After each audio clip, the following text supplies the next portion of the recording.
Welcome back to Halloween Part 2. We're going to pick up right where we left off, starting with making this Halloween tree, as well as some potion bottles. And we're starting right now.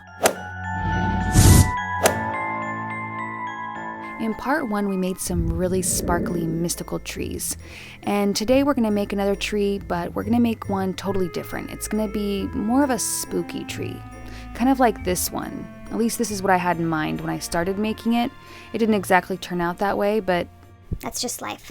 You can use anything you want. Anything in the twig, branch, stick family would work. I'm just going to go ahead and use what I have, which is some oversized jumbo sticks. They're way too big, so I'm just going to cut them down and make a pile of them. I'm going to take some black cable ties, grab a bundle of sticks, take one of the cable ties and wrap it around them to make sure they all stay together in place. This time we're doing it with a bunch of branches, and we're just going to do 2 piles like this. We're not going to do it with all the sticks. You'll see why in just a few minutes. Then I'm going to take some of this styrofoam in this very specific shape. Technically, you could use any kind of styrofoam, but I just love this cylinder shape because it fits so perfectly into a glass vase. Let's look at that. It's like Tetris for adulthood. Next, you'll take the sticks and push them into the styrofoam. Oops, looks like the camera didn't catch the first part. I actually put one of these styrofoam pieces by itself in the bottom of the vase first before adding this inside. This gets a little tricky because the sticks are going to start wobbling around, and if we put too much vase filler inside, then we won't have any room to add more sticks. So I'm just using some scrap pieces of styrofoam instead. Now I'm about to go get the second bundle of sticks, as you see here, and I'm just connecting those 2 bundles together with a cable tie.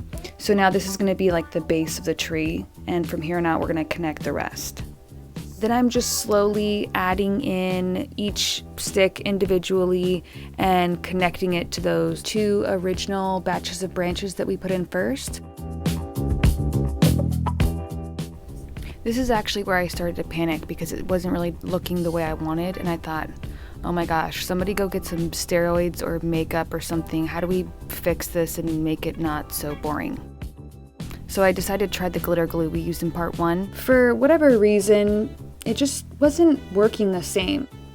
I think it works better on flat surfaces or anything that has a more concentrated background.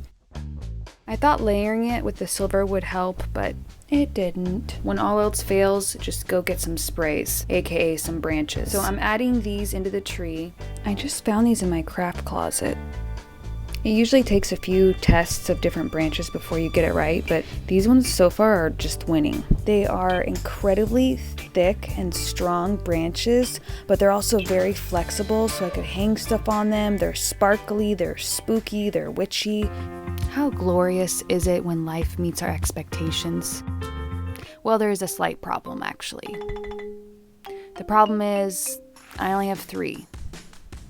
3 is all I have. They were just in the storage supply closet. I have no idea from where or when I bought them. I even called John Walsh and Scooby and the crew, and we still couldn't track them down. I searched everywhere for something just even remotely similar, and the best I could do was these skinny little things from the Dollar Tree. How do I explain this? It's like the diet version of soda. It's just not as good as the original, but if it's the only option available, you'll drink it, right? They're not totally bad, they just make our tree look more dead, which can really only work for one holiday, and that is Halloween, so I'm not totally mad at it. And there's still a lot of things you could do to dress it up.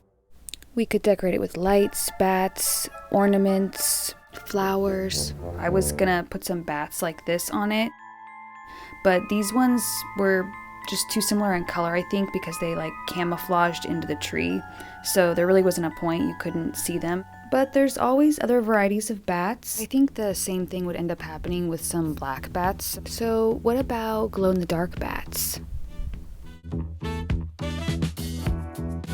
How about some flowers then? I like the look of dark red and black roses because it kind kind of creates this gothic romance look in the end. Regardless of what you decide to do, there's just so many different options. Make it your own.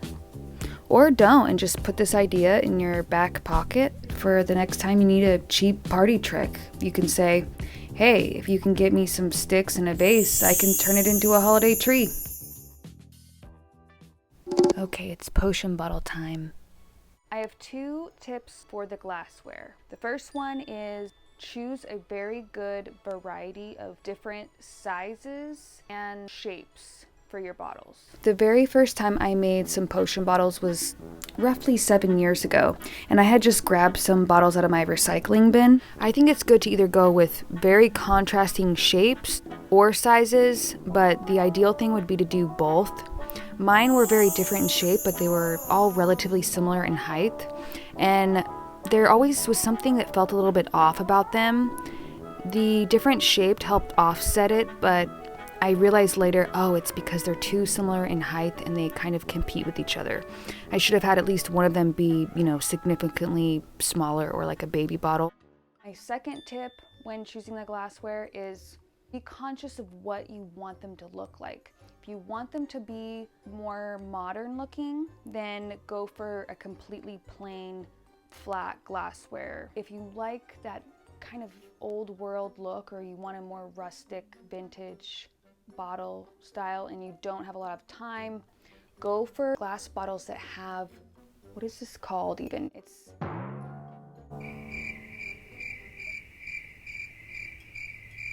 indented detail on it, or I don't know what the politically correct term is, but they have this etching in the glassware, and you'll see why This is so important and helpful. very shortly. Luckily, we had a party recently, so we have a lot of empty alcohol bottles in our recycling bin. At least that's the story I'm going with. So I'm just gonna take some Crown Royal bottles, a Southern Comfort bottle. I think we had a maple syrup bottle here that I didn't end up using in the long run. I used a chalkboard spray paint to color them, and I just like the unique matte look that this gives it, but you could just use regular black or any kind of paint that you want. For the actual labels, I just go to Google, type in potion labels into the search bar, and go through all the images that come up, decide on the ones that I want, and print them from my regular old printer. There were a million different poison labels, but I wanted this one for the fleur-de-lis on it, and I'm gonna have to cut it off because this is the 3rd time I've printed this one. I just can't seem to get it to fit the bottle, and I'm just refusing to waste any more ink on it. It's like, this'll do, good enough. So I'm attaching it with some Mod Podge. That's what I do with all of the labels. It's so funny because you wouldn't think that the labels would be the most time-consuming step, but it actually is. Not only deciding which ones that you want, but then making sure that they match the bottle style, and then printing them the right size so that they actually fit the bottle. It's actually harder than it looks. So next we are going to quote-unquote age the bottles, and we're going to use a material from the paint section. This is the paint aisle at Hobby Lobby, and right in the middle there is this stuff called Rub and Buff. I'm just going to take the antique gold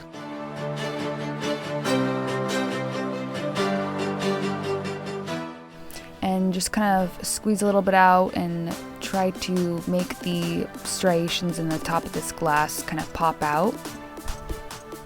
So listen, this is no skills required technique. I'm literally just spreading this Rub and Buff around, and that's the general idea, is you just put it on something and quote unquote, rub it out with your fingers all over the bottle. Sometimes I'll try to be a little strategic with it and use a paintbrush, but it's no different than using your fingers. It just, wow. Okay, a lot of this goes a long way. Like now I have way too much. But hey, guess what? That's okay. That's okay. I am prepared. I am prepared. Because I got some Ebony Rub and Buff, so now I can just use that to soften this up. So I'm just gonna try to actually fix my mistake here and clean up all the overspreading of this gold rub and buff. And I'll just do that off camera. Now, in the exact same section of paint, right above those tubes, there's some actual paint pens. They should be right there, but they don't have any more today. So here's what it looks like. I'm using a gold version of those paint pens, and I can't draw or anything, so I'm just tracing those indentations on that glass. And that is what I love about these alcohol bottles, is half the work is done already. It's a pre-paved road. There's so many different things you could do for the tops. I'm just going to take the original caps from the Crown Royal bottles, and then I'm going to go grab this random wood bead that I have and a miniature Christmas ornament. And I'm just going to take my glue gun and glue those directly onto those caps. And for the last bottle, I'm just going to glue an old bracelet around the top, as well as a Christmas ornament. It's a little bit bigger than the other one, but I chose this one specifically for this bottle because I just felt like they were a perfect match and fit for each other. It really comes down to finding the right label for the right bottle. I'm telling you, it makes all the difference. That one is my favorite. But then again, I do like the crow's feet one too. I chose this label for this bottle because if you look at the top part here, I noticed that it had this zigzag in it naturally in that glass design. And I thought if I paint those black, it kind of looks or reminds me of crow's feathers. Or Gene Simmons' face from the band Kiss. I don't know. Are you seeing it too? There's a picture for you youngins who don't get the reference. But look how differently the same bottle can look. This is the same exact bottle, it's just smaller. There's just an endless variety of ways you can decorate these and make them look completely different.